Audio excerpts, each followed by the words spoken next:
एक छोटे से गांव में राहुल नाम का एक गरीब किसान रहता था। राहुल बहुत मेहनती था, लेकिन गरीबी उसका पीछा नहीं छोड़ती थी। उसके परिवार में उसकी पत्नी सीता और एक नन्ही बेटी गुड़िया थी। राहुल रोज खेत में काम करता और शाम को थकाहारा घर लौट आता। सीता घर संभालती और गुड़िया मासूमियत से अपने पिता का इंतजार करती।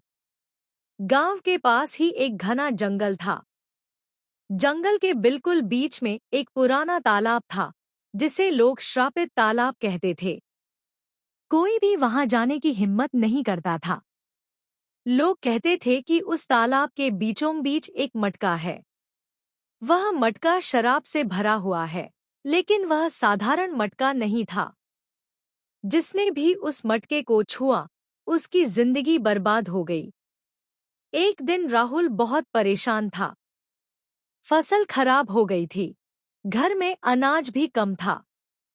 वह सोचने लगा, काश मेरी गरीबी दूर हो जाए।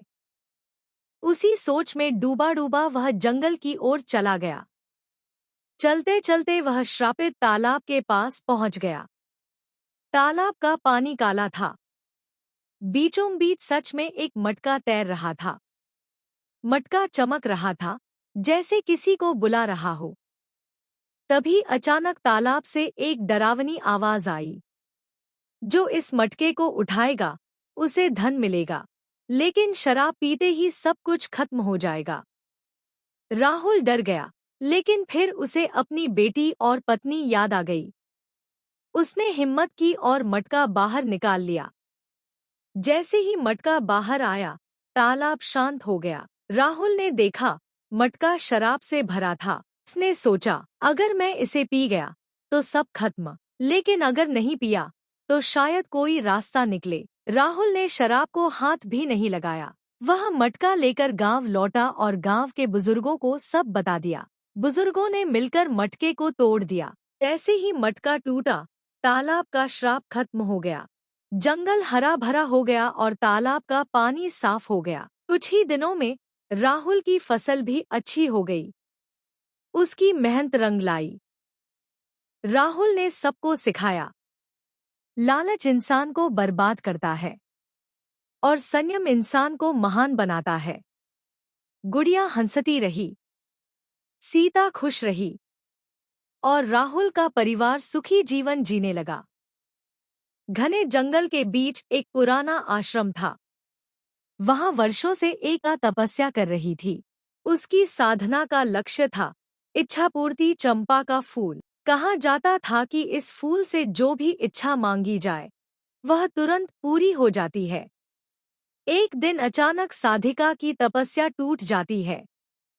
साधिका क्रोधित स्वर में, मेरी इतने सालों की साधना किसने नष्ट कर दी? किसने मेरी तपस्या पर पानी फेर दिया? मेरा महाशक्तिशाली चंपा का फूल किसने लिया?